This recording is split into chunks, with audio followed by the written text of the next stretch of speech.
Greetings, everyone. Welcome to Hearthcenter, the show bringing you the hottest action out of the last week of THL. I am one of your hosts. I'm Lotus Knight, and I am joined by the best squad THL has to offer. Who can hear me now? I did just do the intro without you all, but that is because I was just trying to get everything set up perfectly. So I'm going to start by introducing the one and only Neji Boston. To my left here, Neji, how are you? Doing great. Excited for another show. For sure. It's always great having you. And right below Neji, we have Geranium Battle. Geranium, how are you? Doing well. I'm finally figuring out, what it's like to be Neji Boston. Um, Except for the fact that I failed the part where I'm not supposed to be living in Boston. There. Unfortunate. We have on the other side, we have Ron Mexico back with us tonight again. Ron, so great having you. Hey, glad to be here as always. Excited, especially for the debut of Cloth. Yeah, we have right above Ron Mexico, we have Cloth Inc. Cloth, how are you tonight? I'm good. Excited to be here. Excited to join this league. Seems like a cool place. For sure, for Well said. sure. We have a packed show tonight. I'm going to get us started fast because we're going to do a lot. We're going to do hero, we're going to do pro, we're going to do legacy, we're going to do player of the week, we're going to do deck of the week, and we're going to do PPR. We're not having trivia this week as much as I want it back, but maybe it will be back in the future show. We will see. And before we begin, I just want to thank Bone Master for the tier 1 sub, 9-month subbing. Thank you, Bone Master.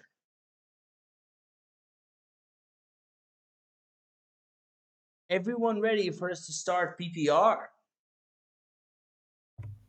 Absolutely. I think so. We start with PPR? Okay. Or not PPR, sorry. We're starting with Hey, player of the week. don't question Lotus. I'm ready to start with PPR. Okay. Which series? So we're starting with player of the week. And Geranium, why don't you tell us our hero player of the week? Our hero player of the week is Two Fly. Two Fly has been looking for his first elusive Game 5 win in Hero Series on F12 Obsidian, as well as the team has been searching for their first week win. Well, both things happened this week as Two Fly took a close 3-2 win to bring F2L Obsidian out of 0 wins to 1 win on the season. Way to step up, Two Fly. Heyo. Congratulations to Fly. Neji, do you want to tell us our legacy player of the week? Can do. All right, our legacy player of the week is Just Concede. Usually, player of the week goes to someone who had an exemplary week that catapulted their team to a victory in an unlikely situation. Usually, rookies that have not had to prove themselves against such a gauntlet as Just Concede has. Usually, when people are undefeated, they haven't done so against Neji Boston, Mr. Python, Foodov, Agent PWE, ending it with a sweep over previously undefeated Super Chicken. Usually, when you face someone with as hot a start as this, you should save everyone some time, and that's it. Nice. Congratulations, Just Concede. That is quite the roster. Base, do you want to tell us our European player of the week? Absolutely. That is for Pat Pat. ET Nazoth held on to the top spot in EU Pro with a narrow 14-13 win over Flowens in week 5. Pat Pat earns player of the week honors with a 3-1 win over Razor, taking games with Relic DH, Ping Mage, and Thief Priest. Okay, to help their team earn the victory and improve an impressive 4-1 in the process. Nice. Congratulations, Pat Pat, on getting that EU Pro Player of the Week. And finally, Ron Mexico, do you want to tell us our Pro Player of the Week? Absolutely. Pro player of the week was Yo Daddy. After 5 weeks of play, only 3 players remain undefeated, and 2 of them are on the team atop the Pink Conference standings. Yo Daddy has been holding down the 1 seed for APM. Last week, he took a tight 3-2 victory over the number 2 team in Pink to now also secure their place as the sole undefeated Pink team. Huge week for Yo Daddy and APM. For sure. Congratulations to Yo Daddy. And I just want to congratulate all our player of the weeks. If you want to be a player of the week next week, all you have to do is, I don't know, win, sweep. There are a few people that if you beat, you have a good chance of being player of the week. So if you beat Donde, you might be a player of the week. Who knows? Nothing is certain right now. Any final thoughts on player of the week before we start our decks of the week? Let's jump into Um, decks. no.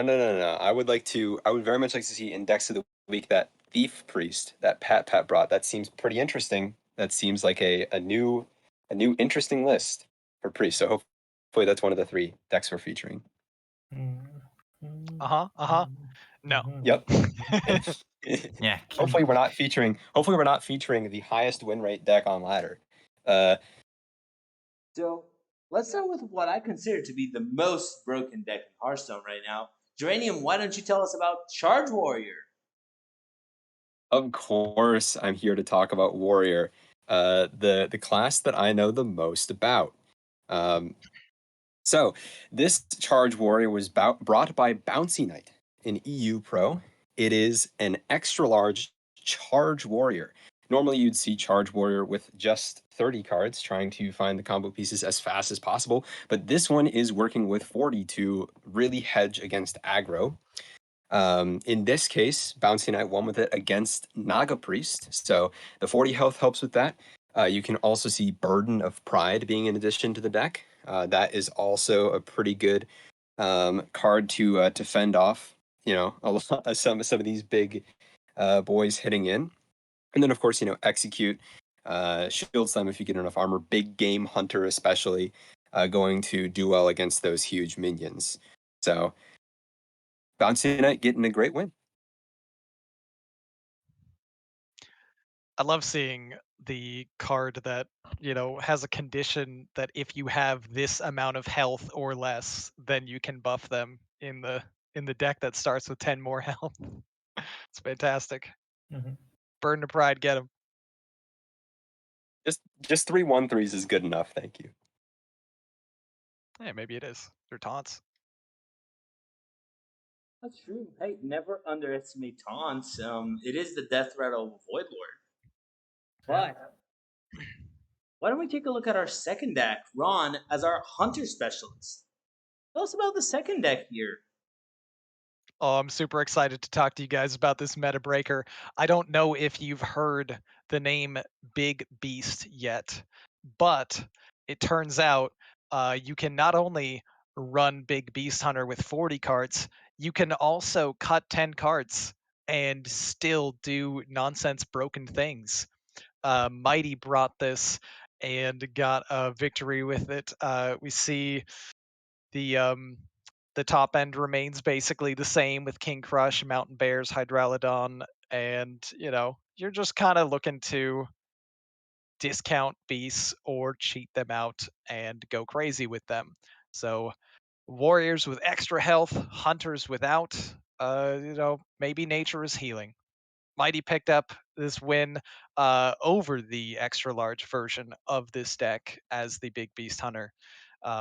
And it's looking a little bit more streamlined and aggressive. We've got the full Wild Seed package that has remained in the deck, and we've gotten rid of slower cards like Selective Breeder, Huntsman Altimore, and Sire Denathrius.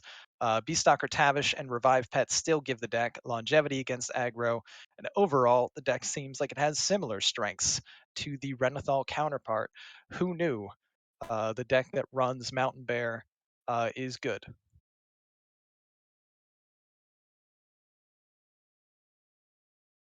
True. I want to ask for an opinion here. Neji, what do you think about this? Do you think this deck is actually better than the other one? Any thoughts? Anything you want to share about 30 card Big Beast Hunter? Well, I haven't tried it myself. It looks pretty similar. We just cut a bunch of the bad cards that we had to add into our deck so that we could run Prince Renathal. So I kind of like it. I like that you can probably get more consistency with Harpoon Gun hitting your beasts and just more consistency in general. That usually tends to happen when you have less cards in your deck. So probably have to give this one a try. It looks good. Anyone wants to share any further thoughts about this deck before we move to our final deck of the night? I hope Harpoon Gun catches on fire.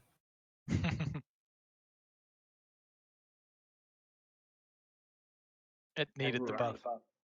Before someone Heard. plays a turn for Hydrolodon, I want to move to our final deck, which can also do some pretty broken stuff sometimes, or could in the past. Baze, tell us about this Druid list. Absolutely. Alignment Druid is still kicking around, labeled as an Anaconda. And this is Stinzy's list. It was banned, so they didn't even have to play it. So didn't take a loss. Two other players also brought it. One of them got banned, and the other one lost 3-1. So seems like not a ton of representation, not a huge sample size, but it is still a win if you get a ban. So 2 wins, and then we don't know what happened on that last one. So with the Guffner, we got back to the roots, getting back in Lady Anaconda and Kazakhstan. And then in order to preserve disruption and keep the defensive tools, went super thin on dragons, counting on the deck's card draw and discover options like Moonlit Guidance to find the dragons they would need. Mutinous is also a notable inclusion. With Bran, you can get a little bit extra disruption because you've lost some of it with the loss of the symmetry and celestial alignment. But Ramp Druid's still strong, and often you can build it how you want, and there's going to be games where you just steal the game immediately with the Lady Anaconda following an alignment still. I think the fact that this deck even exists at all is further proof of how badly broken alignment was prior to the nerf. I think we should just revert it to 7 mana. Yep. I think we should ban Neji from THL. I second that. Can we ban Neji? If you enjoy alignment, I'm coming for you. The best deck. Well, anything else anyone wants to share about the decks of the week? I'll open here for an interesting discussion. Did we miss a deck for deck of the week? Is there something we should have said that we didn't? And I'll start by asking Neji here. Anything you want to say? I'd say just a deck in general that's been picking up steam is the Bless Priest. People have been playing it over the Naga Priest, and it's actually fairly consistent. So, not that that's like an off-meta choice, but people are seeing a lot more, and I think it's quite good.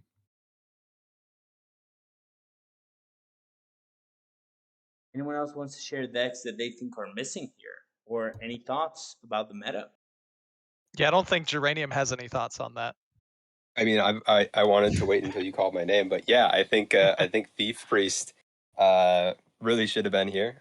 Thief Priest looks a lot like Quest Priest. However, it honestly looks like just a better Quest Priest in a lot of different matchups. It has greater disruption with the Harvester of Envy. It has a lot more card generation. It has just ways to really take your opponent's win conditions for your own. And I've been having some fun with it on ladder. It's actually fun in this meta. Weird. We can have that.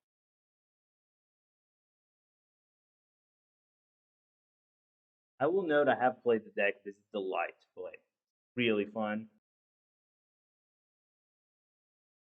Anyone wants to share anything else that they think we have to say when we're talking about decks of the week before we hop into Hero Series? There were 4 Paladin decks, and we picked Hunter. Yeah, one last shout out to Lady Quester Paladin. It's a Okay. quest paladin that runs Lady Prester. I got top 50 legend with it 8 months ago, and I'm sure it's still perfectly fine. And it wasn't bait then, and it isn't bait now. Go play it. What day of the month was that? That is irrelevant, Base. Okay. Thank you very much. Okay, just curious. on to the next thing. I will note in our set review, and Baze is a witness, I did say Brester was broken. Was I right? No, not at all at the time, but I did say it. It was broken for a time. Kind of. True. And with that, I think we're ready to go into Hero Series. We have quite a few matches to feature in Hero, and the first one, Neji is going to tell us about Clown Town facing Dead Legend. Neji, take it away.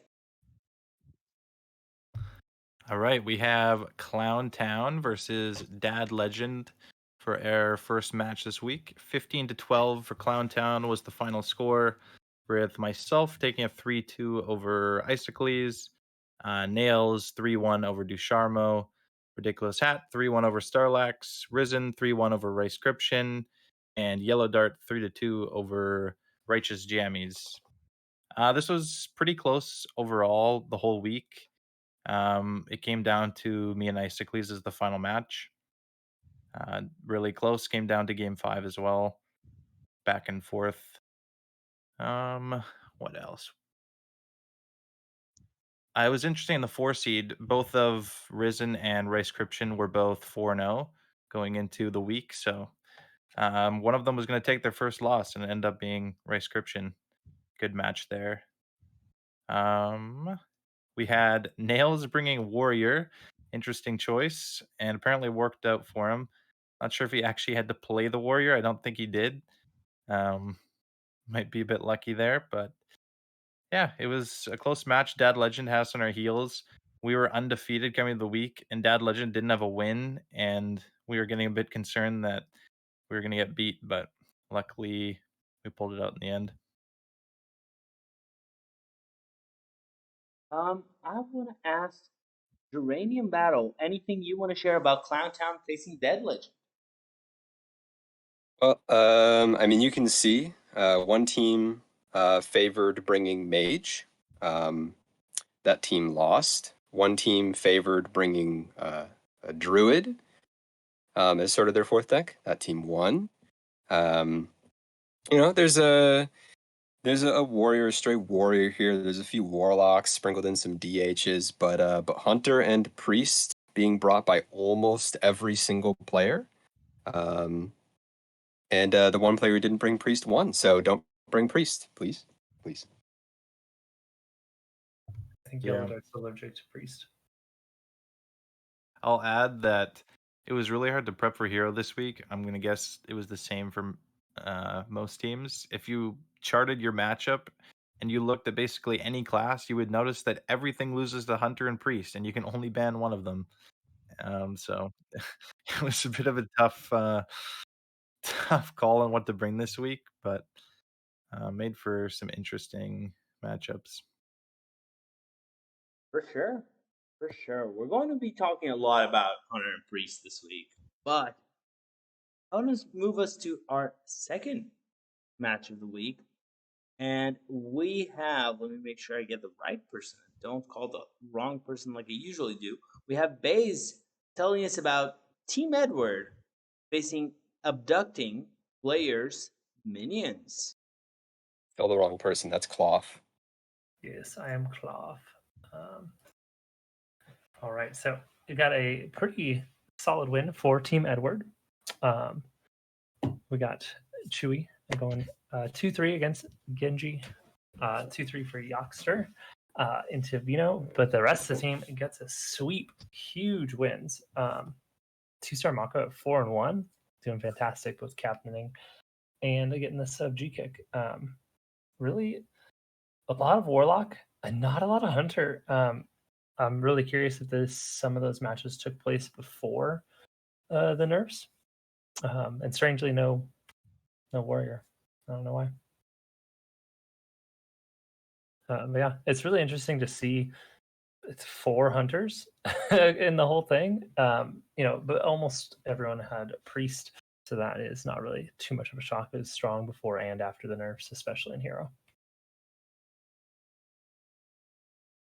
I do know that Chewy and Genji are both in the APM server, and they played immediately once the week started. So that one was before nerfs. That makes sense. Makes a lot of sense. Seeing the Rogue Demon really Hunter and drop Genji's off, is- though.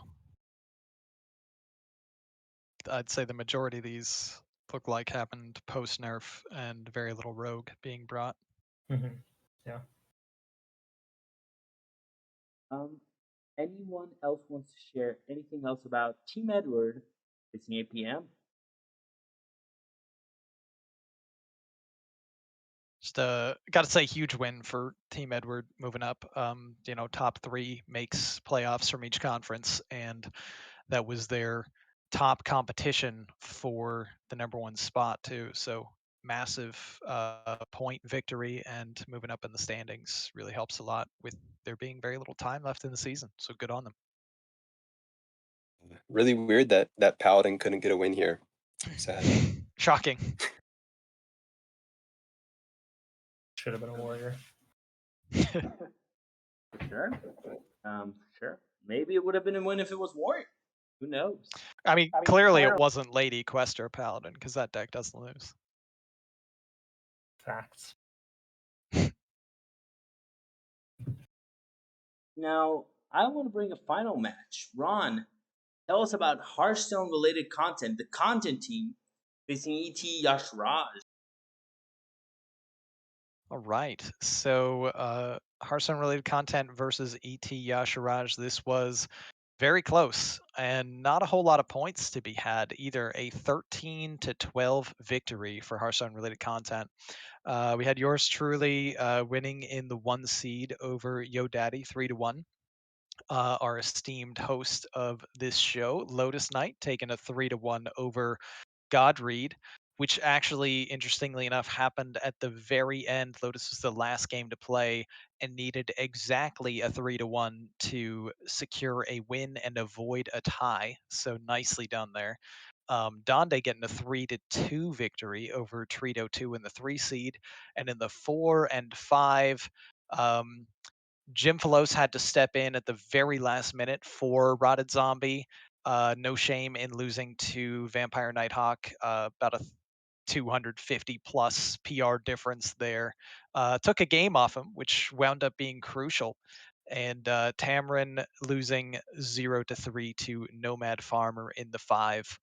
But really just kind of creating a logjam of teams in points. F2L Obsidian looks to be on the outside looking in, but everything else is all kinds of crazy in teal right now. So big victory for Hearthstone related content. ET Yasharaj still with more points and can probably shrug off the loss. Got a decent amount of points in the loss. Hey, speaking of Jim, thank you for the sub, Jim. 32-month streak, 41 months. Incredible. What a guy. Love Jim. Yeah, thank you so much, Jimpelos, for your sub. I want to go back to this match though. Baze, anything you see here that we're not seeing in Hearthstone related content versus ET Yasharaj? The classes definitely look like a lot more post nerf here. But yeah, this is absolutely huge for Hearthstone related content to get the extra 3-point bump here and be right in the running for still first in their conference. And then on the other side, Yashraj is now a little bit closer. This is a really tight race in teal, and people who are taking wins for the week are going to be the ones going to playoffs.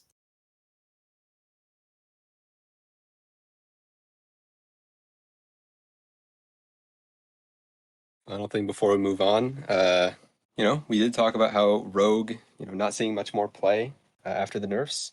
But Tamarin still, I think, respecting it, making sure that it stays banned. Incredible move by Tamarin in the 5 to ban the Rogue. Yeah.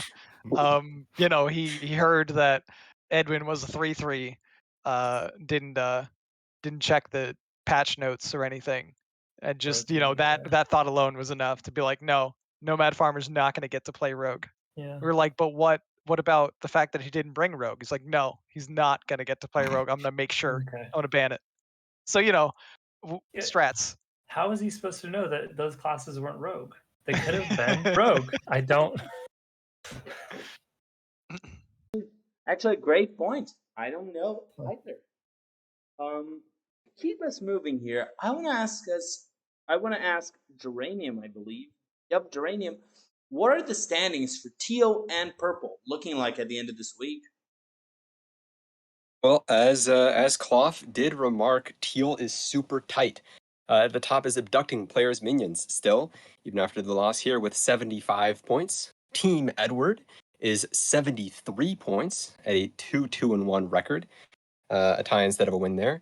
F2L Black is at 73 points, tied with them, and 2 ties to their name as well. E.T. Yashiraj is at 72 points, right behind that.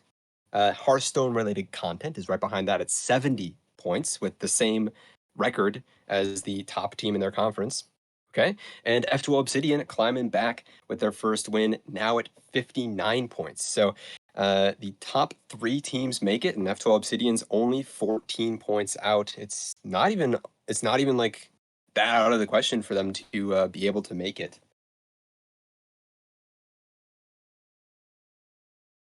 True. I mean, with 2 weeks left, it would pretty much mean like 23-point weeks, or something incredibly serendipitous to happen. But it is not over yet.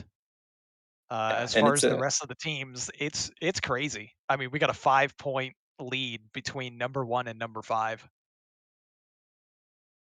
Yeah, and then in Purple Conference, it's a little bit more stratified. Clown Town is undefeated still with 90 points.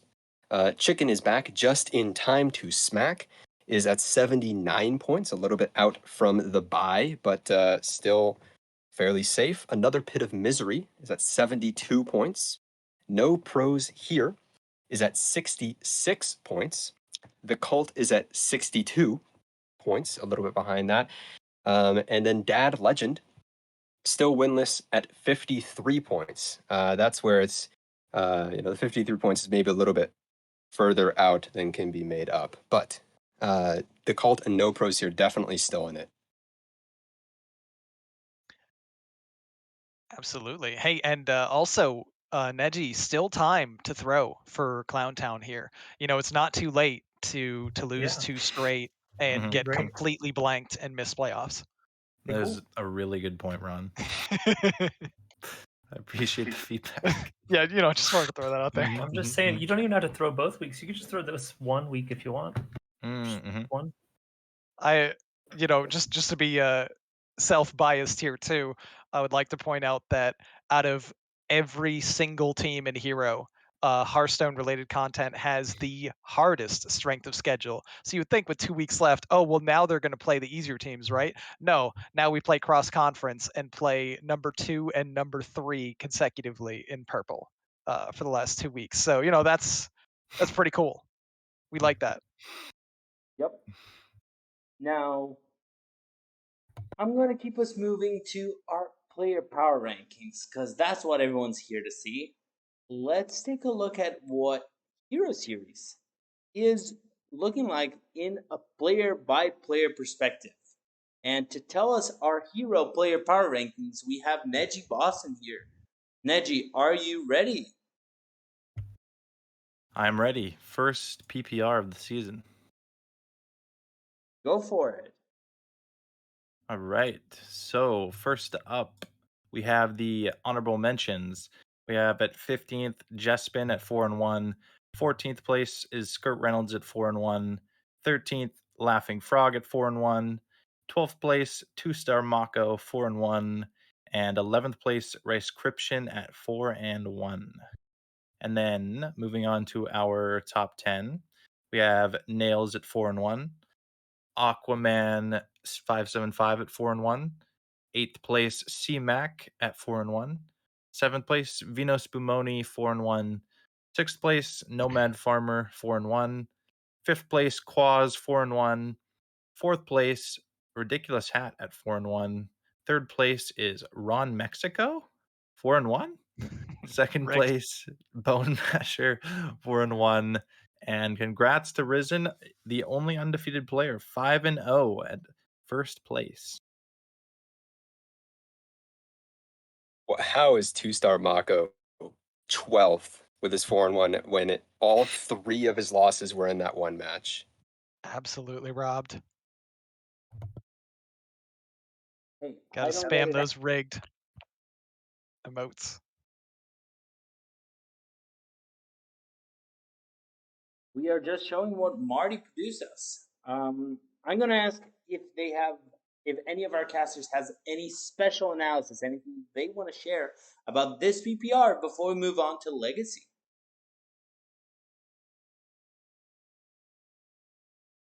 Just as always, gotta say, this is the first player PPR of the season. So if you want to make your way onto this list, it's easy. Just keep winning. And if you don't make it on this list, just spam those rigged emotes in the chat because, as always, we know it's rigged. This time, we're not blaming Donde, we're blaming Marty. I'm still blaming Donde. Unlucky. Fair, fair. That is fair. So, with that, I think it's time to move us to Legacy, where we're going to start with Legacy Gold.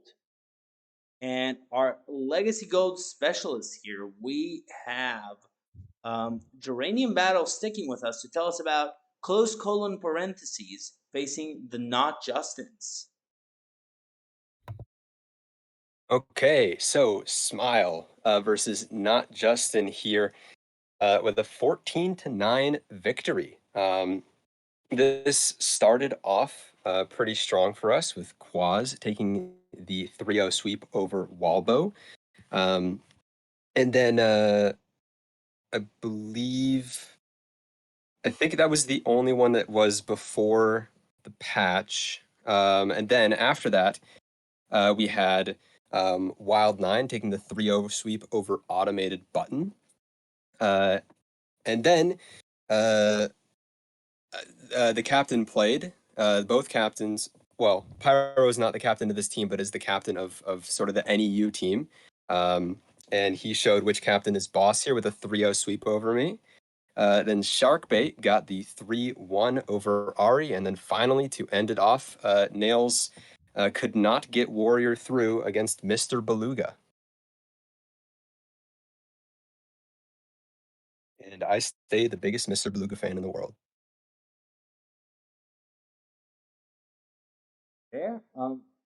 Congratulations to colon close parentheses for a bit of analysis here. Baze, anything you want to mention about Smile versus Not Justin? I mean, the big difference is it looks like Druid all for Not Justin. They all seemed on board with that. Not quite the same. But sorry, I will mention that so the ones that weren't played before patch were all rollovers.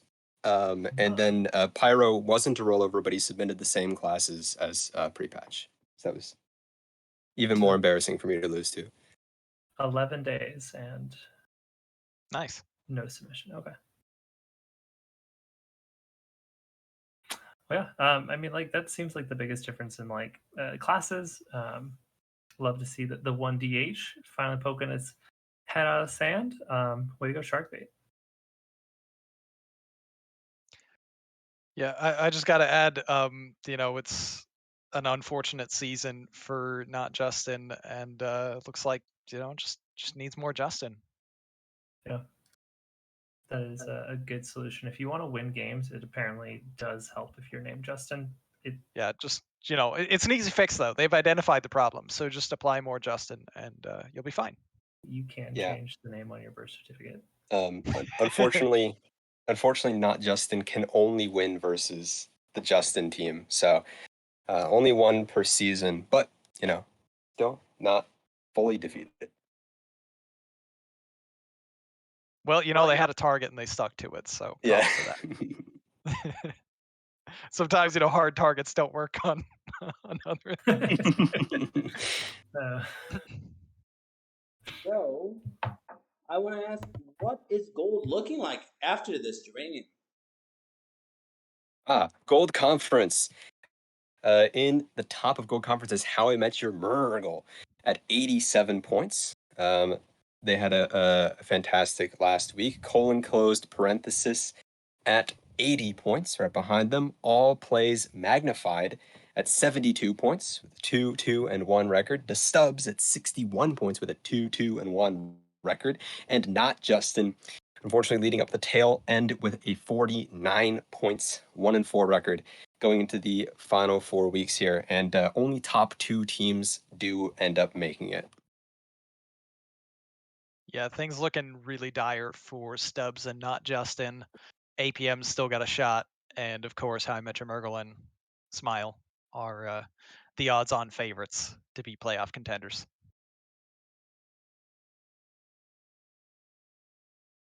Um, with that, everyone ready to move on to Red Conference? Let's do it. All right. So, tell us a bit about what happened in Red here. We have Neji Boston talking about the Diamond Fives facing F2L White. All right. The Diamond 5 won 16-12 over F2L White. We had Rebob winning 3-2 over myself. G-Kick subbing in, winning 3-2 over Slad. Marty B 3-2 over Ron. Ricescription 3-0 over Totino's Pizza. And Kotamora 3-2 over Tom Carter. We had a pretty close week against F2L White. Both teams got quite a few points. It was nice that we got G-Kick to sub in.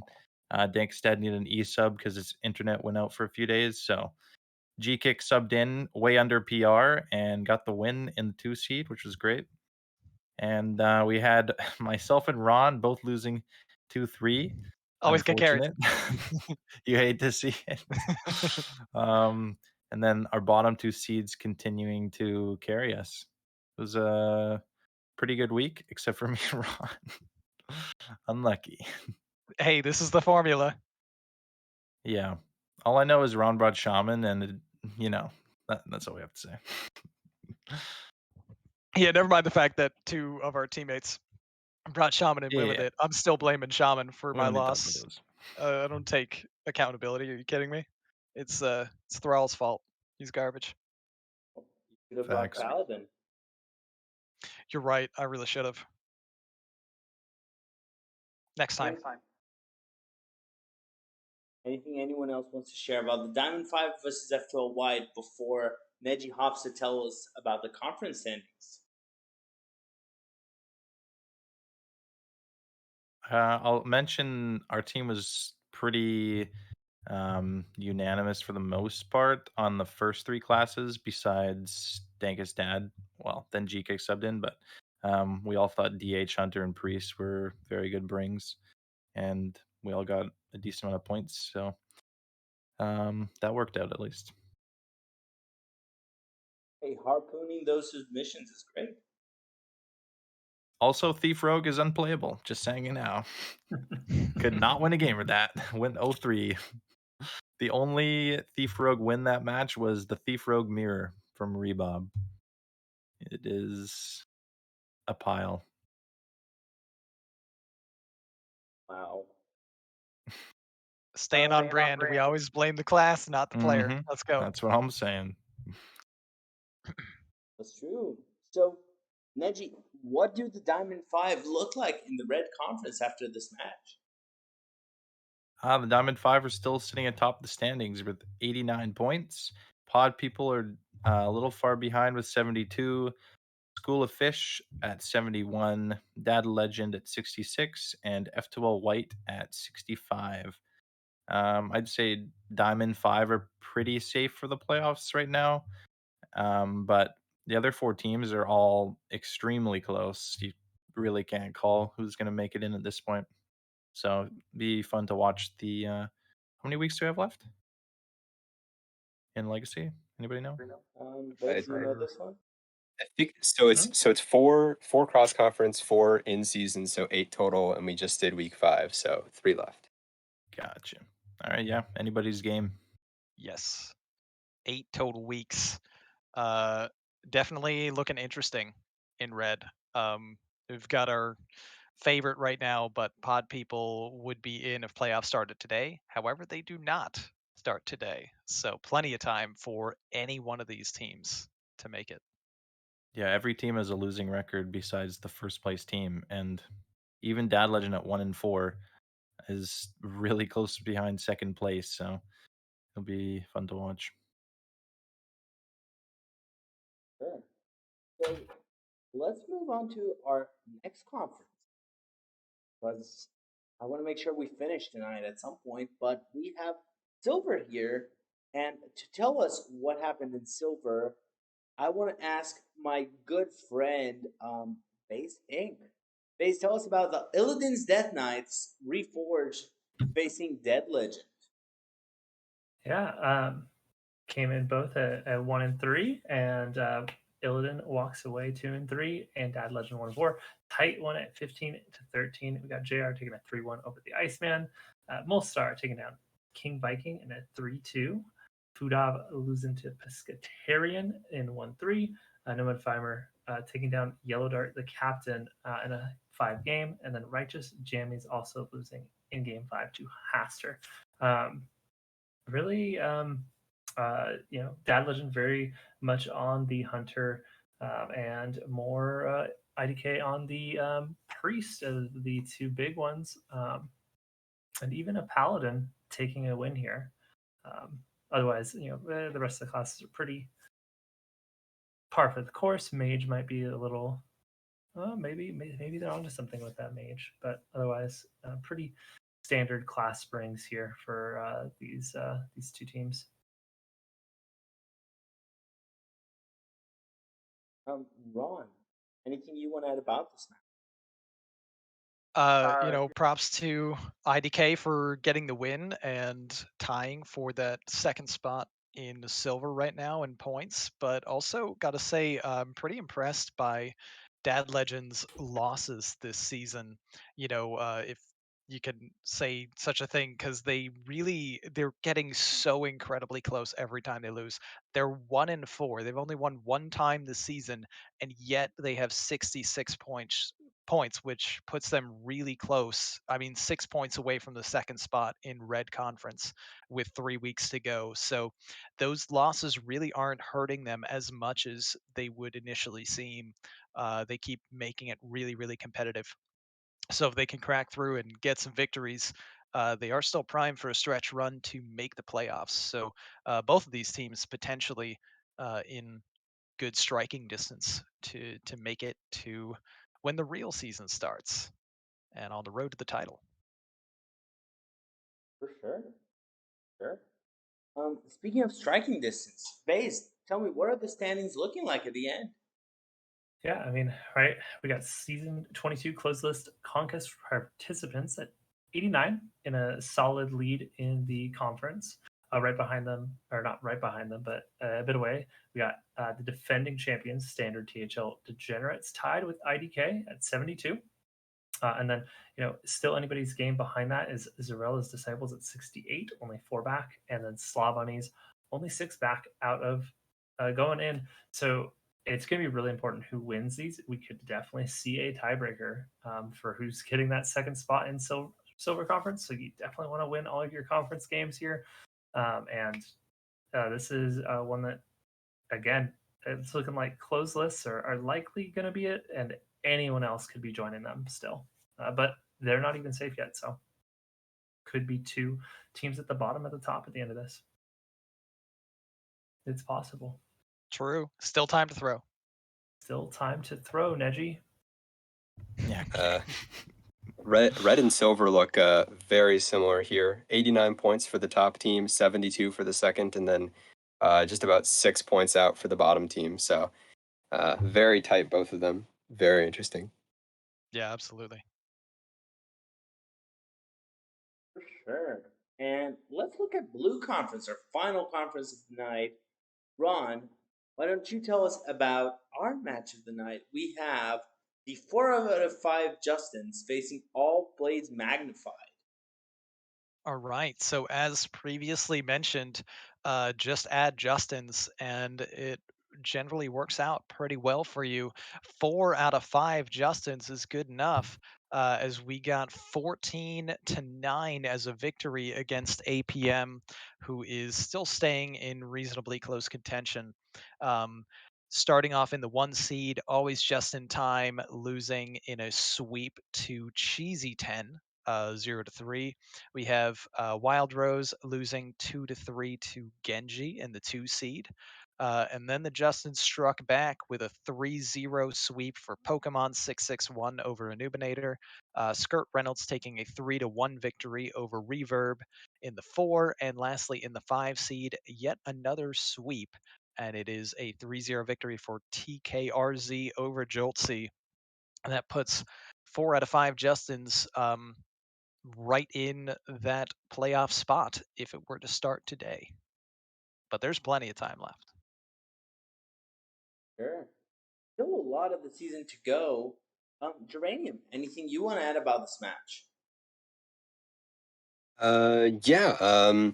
So from what I remember, to start it off, Justin got swept. And then next, Justin um, got the 3-1 there, followed by Trent sweeping, and then I think it was Justin sweeping, and then Justin unfortunately losing game 5. So Justin really running the gamut here. And yeah, once again, we're seeing some big class diversity, um, a smattering of rogue here and there, but just in general, priest staying strong. Every single player here bringing priest, and a few banning them too. Nicely recapped. Good for Justin. And with that, what are the standings for blue looking like, Ron? Do we have a dominant team and everyone together? So blue is looking a bit different from the last 2 conferences we just looked over. Where red and silver were kind of mirroring each other. Blue conference, we have kind of a runaway team. I mean, they're not that far ahead of the second place, but definitely a massive gap with the rest of the teams. We've got ET Cthulhu at 92 points with the 4-1 record. 4 out of 5 Justin's at 84 points, the 4-1 record, and those two seem to be the class of the conference. As Hot Zilfs at 69, a bit out of range, but still plenty of time to make it up, followed by the Cooler at 54 with a 1-4 record, and Dumbledore's Army at 52 with a 1-4 record. So, Blue Conference very similar to Gold in that way. Um, it's looking really tough for Cooler and Dumbledore's to have any shot at playoffs. If they're going to, it's going to take some big weeks in succession. But there's still enough time to make that up, and of course, still enough time to throw if you're up at the top. Hear that, Neji? There's still time to throw. Good reminder. Yeah, I don't tell you. Just pile it on, pile it on. So that is it for us Legacy series, except we have PPR. We can now tell you who are the 10 best players in Legacy as of this moment. And I have Ron Mexico here raring to tell us what is going on in Legacy. Ron, take it Did away. you say absolutely? Did you say 10 best or 15 best? Well, we have a 15 best, but the 10 are special. The others are honorable mention. Oh, okay. We don't care about that. Nope. So, starting with the honorable mentions, we have at number 15 Super Chicken with a 4-1 record. Followed up at number 14. Honorable mention is Starlax with a 3-2 record. Wicked Good at number 13. Honorable mention with a 3-2. Bassoon Buffoon with a 3-2 at the 12 spot. And Slod rounds out our honorable mentions at number 11 and 3-1. Now let's talk about our top 10. Wild 9 coming in at number 10, 3-1 record. MPV absolutely robbed down here at the 9 spot with an undefeated 4-0. We've got Laughing Frog at number 8 at 4-1. Kotamora at number 7 at 4-1. Tab coming in at number 6 at 4-1. Another undefeated, but not up at the top yet, Memnarch at 4-0. We've got Cheesy 10 at the 4 spot at 4-1. And then we finish up with our top 3 all undefeated. JR Juggerlaw at 4-0. Just Concede at 5-0. And Trito 2 at 5-0. Congrats to all the top players in Legacy at the moment. For those of you who are colorblind, you will notice that there is one blue player on this entire list, and that is Trito 2 at the very top. Looks red to me. So, I want to first of all congratulate everyone who made PBR. This is great performance. And if you didn't make PBR, just a reminder, there's still time. You still have 3 more matches. So if you're at that 3-2, 4-1 range, there's still a chance you get there. If you're at 2 and 3, it's not easy, but it's possible. That said, there's only one way to make it, is winning. So play your matches, make sure you don't DQ. Remember to submit your classes and win. We wish you all luck. All the luck for our viewers. With that said, how about commercial time? Since we have a very special guest tonight, I want to ask Baze if she's ready to read our great, very clear, and not at all complicated commercial for the night. Yes, I am. Okay. Red, rather yellow. Okay. Yo. Hey there, Twitcherers. Have you subscribed to Team Hearth League yet? Then make today the day to be a league yourself and subscribe to our channel. This subscription enables the THL team to help coper the various costs of cooperating our website, as well as improve the quality of our creams and content to our viewers. If you have Amazon Prime, Twitch Prime, you can submarine the channel for free. Subscribers will get a THL SmogeCon, as well as the lovely THL chat badge.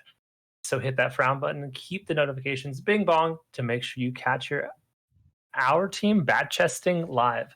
We appreciate each and every one of you. Special smoge to our viewers. Check out THL's other social media points of interest. Website is teamhearthleague.com. Catch us on Twitter at THL_HS. Join us on Discord, Team Hearth League.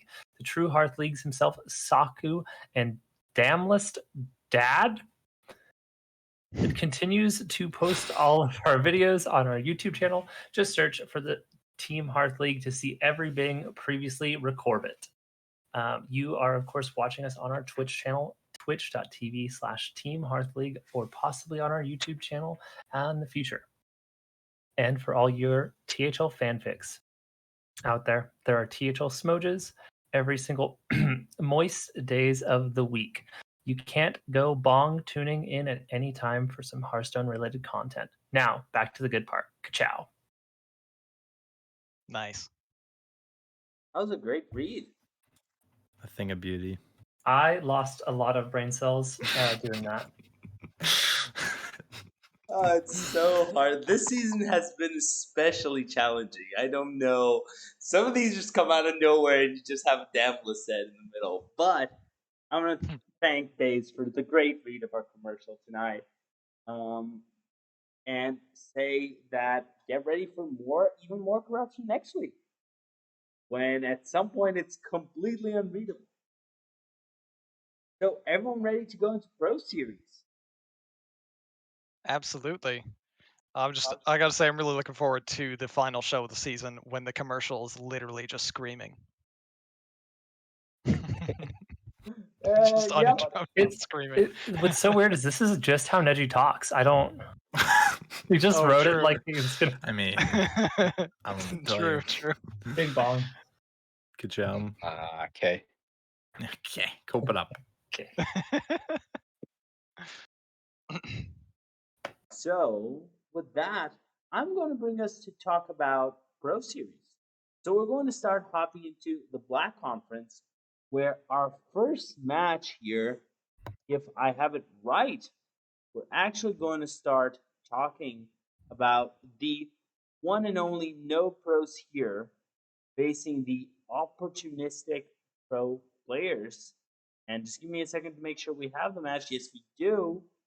Um, Take it away, the one and only Neji Boston. All right. So our first match, no pros here.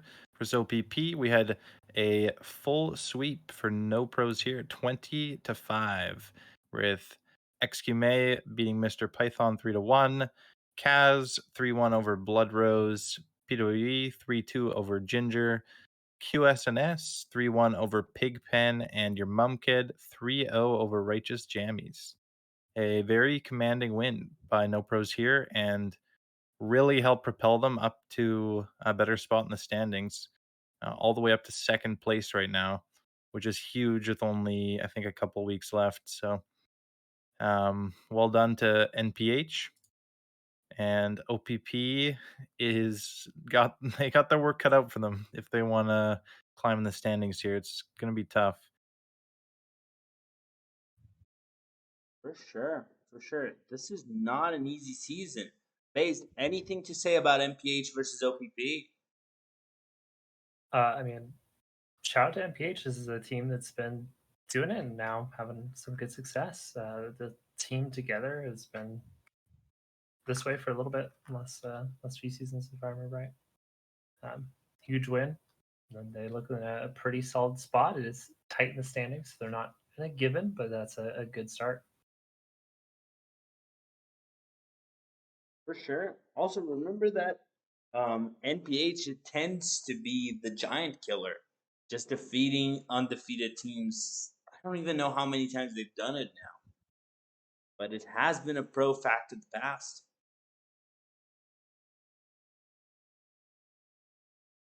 But I want to move us to our second pro match of the night. We have here the Cheesemongers United facing F2L. Geranium, take it away.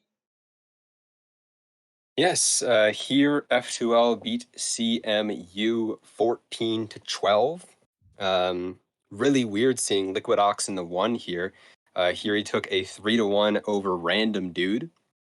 Marty B continuing his dominance across all series with a 3-2 over Wild 9. Not Bamity got the win over Itachi, 3-2 over his Control Paladin. Paralama did manage a win with Pure Paladin here. Had to have won with it because it was 3-0 over Snake. And Rebobson getting a win in the 5 over Memnarch, 3-1.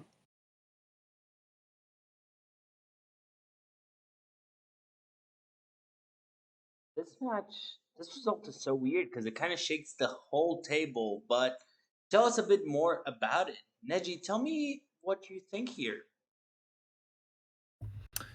Yeah, really close match overall. I would say I am confused by 3 Paladin brings, but you never know. We had Pyro Llama winning 3-0 with Paladin, but the other players did in fact fall. I'd have to look at the actual stats to see what happened, but interesting decision there. Otherwise, looks pretty normal. Not that many Beast Hunters, which is surprising considering if you look at the stats, literally nothing beats it except Blessed Priest. Um, but yeah, close match overall.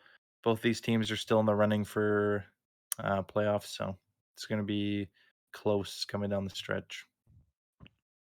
Also, to comment on the one seed, I don't know if it was played pre-patch or post-patch, but I would believe either, since Ox is pretty well known for, not paying any attention to his lineup, rolling over, playing something super out of date, and winning anyway, because those are all very clearly things that were hanging around prior to the patch. 3 out of those 4 got nerfed that Ox brought, but a 3-1 win anyway. Who knows if I don't know if we know when it was actually played, but either way, wouldn't be surprised. For the fact hunters out there, the Paladins from from Itachi and Paralama both won. The one from Wild9. I mean, I wonder what deck he had to play. Game 5. I don't know. I'll be honest, it could be most of those.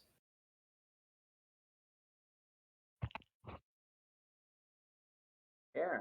So I want to ask Neji here to tell us what are the standings for Black Conference looking like after this.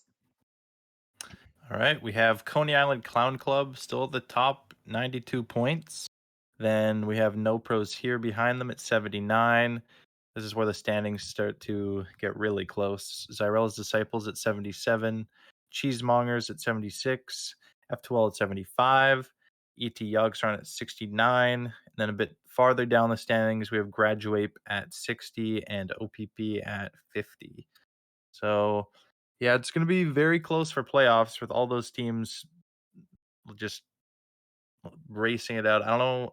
Did we say how many weeks we have left for Pro? Yeah, 2 weeks left. Top 3 in each conference make playoffs. Yeah, this is going to be insane coming down the wire here. Yeah, Black Conference is going to look real crazy. This week will give us a lot of information. Then next week is going to be just a madhouse. Yep. For sure. Now, speaking of Madhouse, let's move to the Pink Conference where we had the top 2 teams playing each other. Ron, tell me about a perfect Murloc facing the criminal lineups. All right. So a perfect Murloc versus criminal lineups. We've got an 18-11 victory for APM. As always, excellent team logo and name, just top notch. Yo Daddy getting the win in the 1 seed, 3-2 over Hustle. Parawax getting the 2 seed victory, 3-1 as well. Corridon keeping the streak rolling, 3-2 over Copa in the 3 seed. Genji getting a victory for APM as well, 3-2 in the 4 seed over Yang Zera. And finally in the 5, Stinzy gets the 5-game victory over Chewy with a bit of a more unusual lineup, as we mentioned in the decks of the week that we started off the show with, that Anaconda Druid getting banned, which, hey, kind of counts as a win. But just a matchup of the 2 top teams in the conference, and APM coming out on top to cement their position as the top team. Criminal lineup still looking in very good shape to make playoffs.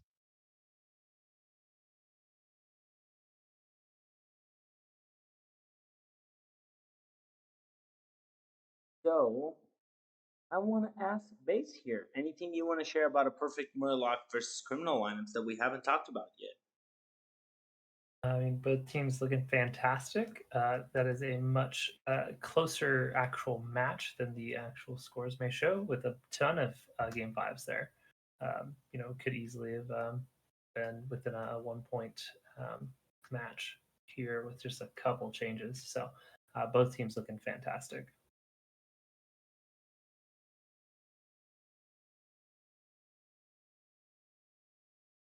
So let us move to our second match of the night because we still have a bit to go over.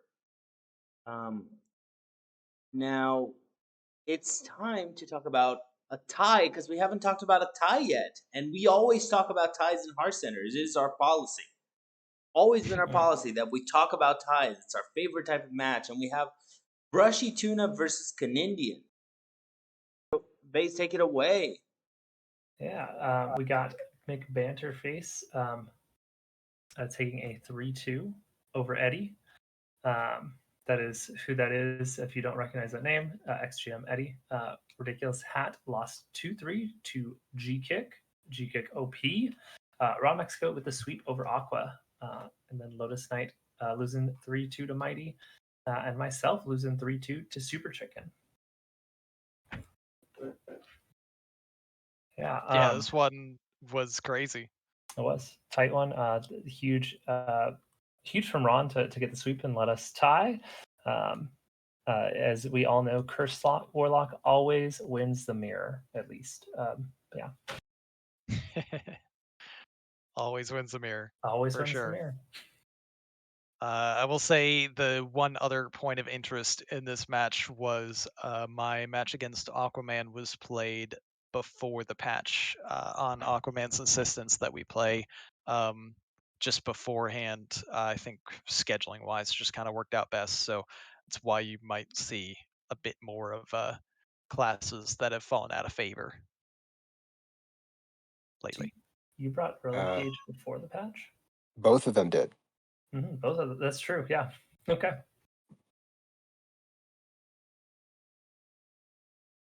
There's A lot of GMs here. More than normal. true. This was a very weird match. I mean, well, last week was very weird in so many different ways. Anything anyone wants to add about Brushy Tuna versus Canadians?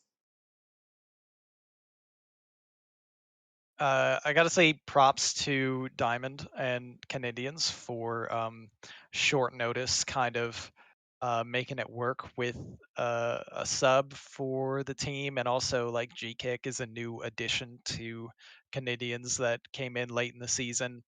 But a bit of a rough outcome for them getting the tie. They really need a lot more points with 2 weeks to go. There's still enough time to do it, but it's at that point where every single point matters. Sure, for sure. So let's take a look at the Pink Conference standings, our final standings for the night. Base, what is Pink looking like? Pink has got Perfect Murloc at 97. Good solid lead. Criminal lineups 86. Brushy Tuna 81. Before the week, Raging Clues were 72. Now 76 with one game played already for the week. Canadians at 67. Swagoi with one game played was at 57 before, obviously. And then Silverhand at 58 for the week, and Lucre at 52 at the beginning of the week.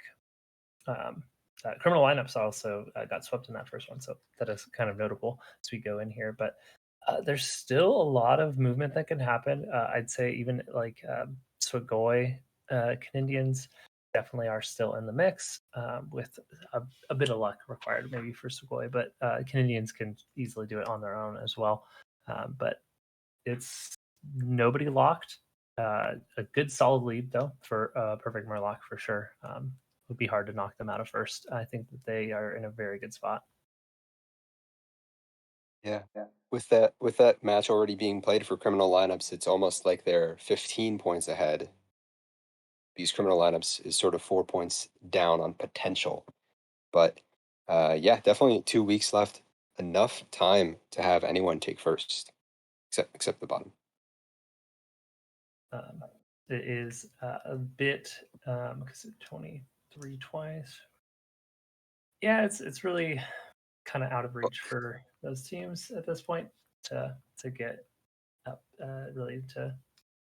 But I don't see it out of reach for the Canadians even. Yeah, I'd say, I mean, even Sugoi has a chance at making playoffs, but they would need a lot of things to go right. I think you're kind of looking at a cutoff of Canadians and up are the most likely possible teams for playoffs. Yeah. Sure.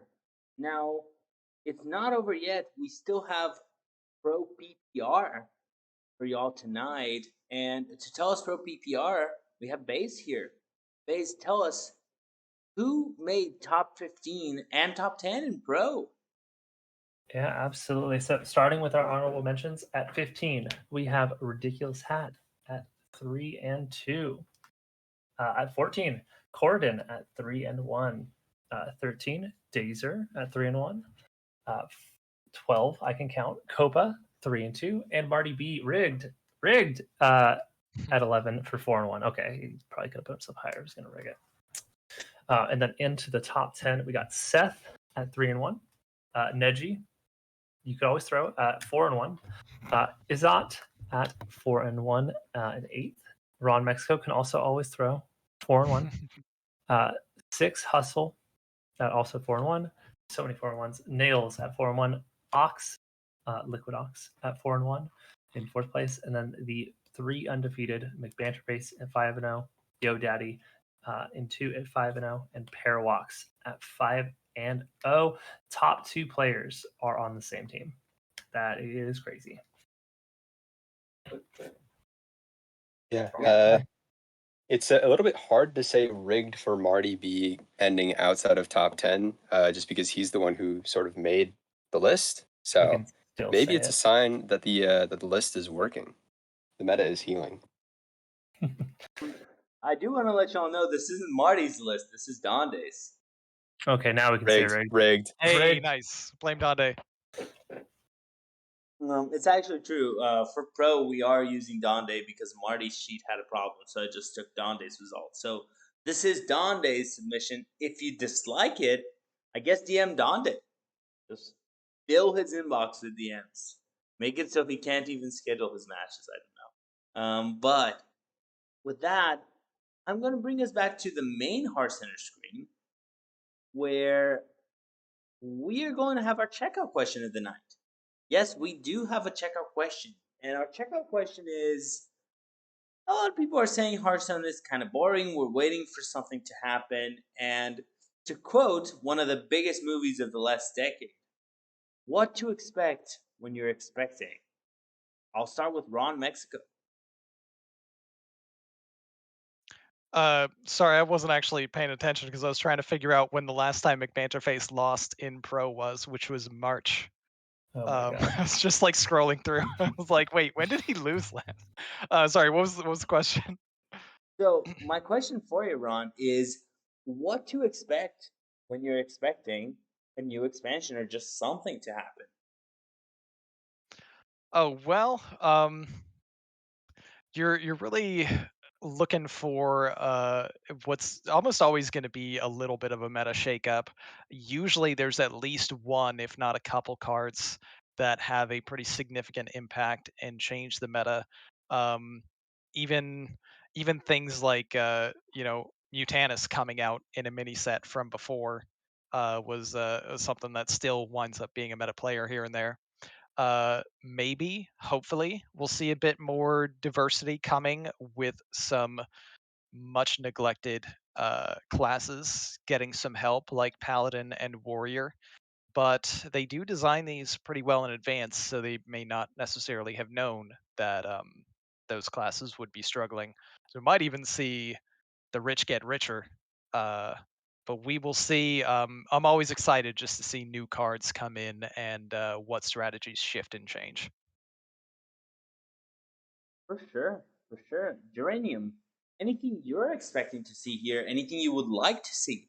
Do you think we finally get some more Dude Paladin support? Okay, so so you said what I'd like to see, and I'm gonna just cut you out right there with that whole do paladin thing. Anyways, what I'm expecting actually is, well, I mean, hey, we sort of know Blizzard's tendencies. They did just run the heroic Brawliseum, which means I think we're expecting a mini set pretty soon. They usually run the heroic Brawliseum to sort of squeeze the money out of those whales, and then once they're finally out of all their gold, they have to kind of pay money for that mini set. So I think gonna come if not this week, it'll come next week, and we're gonna have that come pretty soon. Otherwise, what I'm expecting probably that they announce another patch, another hot fix of some nerfs, and they do one mana change here, another mana change there, and nothing changes as some of these patches go.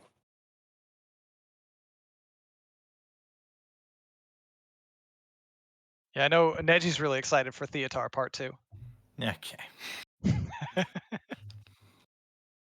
So, Neji, what are you expecting? Anything cool that we haven't thought of? I am expecting the mini set in 2.5 weeks because that lands on the Masters Tour. Yep. They're definitely gonna release it one day before the MT. Um, yeah, that's that's about it. Also, I think we should unnerf alignment because it's rotating soon. But that you know, that's all I got. After it rotates. Nah, nah, no. Boas notícias. All right. And last but not least, Faze, what do you expect here? Um, what do you want to see in the mini set? Is it more Beast Hunter support? I'm really hoping that they'll print a weapon in Hunter that says put your most busted beast on top of your deck and make it playable next turn. That'd be really great. I just want to say exactly that. It doesn't need an attack or anything. But what I'm really expecting though is card draw, just reasonable card draw in Warrior and Paladin. Like, come on, just that's all we want to make those classes maybe playable. We can assess and maybe give them some more broken things after that. But that's where they, I'm hoping we'll do. And then I'd really like to see them break another thing in Rogue. They haven't really broken Death Rattle yet this time around with Death Rattle Rogue, so maybe they'll do something disgusting there. But otherwise, I'm just hoping for at least a couple new playable decks out of this mini set. It'll be fun. I think what you're looking for there, Based, is if you want discounted beasts, they'll add Call Pet back to the core set. The 2-mana draw card, if it's a beast, reduce its cost by 4. Yes. Yeah, that was That's a what we all very need. strong card in its time. I don't know. Just give Warrior some good draw. Make like a better Acolyte of Pain. I don't know. Who cares? Acolyte of Pain's fine. Just make one that's both playable in stats and draws. I don't know. Well, bonker. Yeah, better than that one too. Just a smidge though. Give it attack. Cowards. Fair. That's a strong statement. I want to make a different claim here. You know what I want to see in the mini set? I want to see generally good cards. I feel like we're getting very push synergies, and recently we haven't been getting just cards that are good in multiple decks that aren't like completely broken. Just broken synergies more than individually strong cards that can fit many packages, can do many different things. So I want to see cards that fit non neutrals, not another Theotar, but just general cards that are class cards that fit in many archetypes and define interesting directions. But that might just be me. That might just be a crazy thought I'm having. And with that, I think that is it for us tonight. I want to give a final word to each of our hosts. Super special thank you to Neji Boston for joining us tonight. Thanks for having me. It was a blast as usual. I enjoyed going over PPR, and I'm sure we'll be covering it a lot more. For sure. Special thank you to Geranium Battle. Always great having you here, Geranium.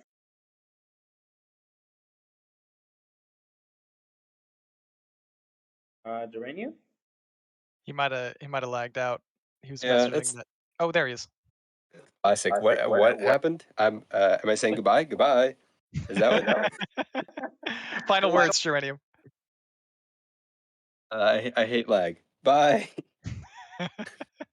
Solid. Ron, any final words you want to share? As always, just glad to be here with you guys recapping THL action. Excited for next week. Hoping that mini set won't come right on the cusp of the Masters Tour, like Nudge is predicting. But recent history is what it is. But yeah, just looking forward to some shakeups and seeing what happens. For sure. And last but not least, Cloth, anything you want to share about or anything you want to say tonight as your final words? Thank you so much for being here. Thank you for having me. It was a ton of fun, and I figured it out. Just reprint Unnerved Undertaker. Boom, broken Death Rattle Rogue. That's all we need. Sick. Fair. I'm going to sign up for tonight. Thank you so much for joining us. Remember, Hearthcenter is looking, or not Hearthcenter, THL is looking for stream matches. If you want to play on stream, we have space for matches on Friday, Saturday, Sunday. DM me, DM Dr. Fish, DM Wild9, DM Saku. We'll find you the right person.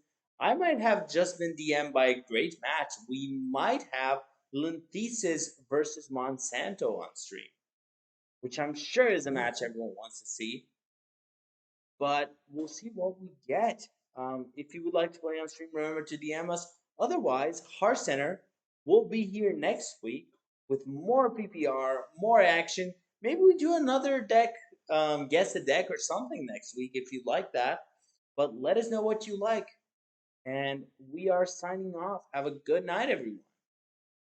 Night, everybody. Ka-chow. Good night. Ciao. Ping pong. Bedge.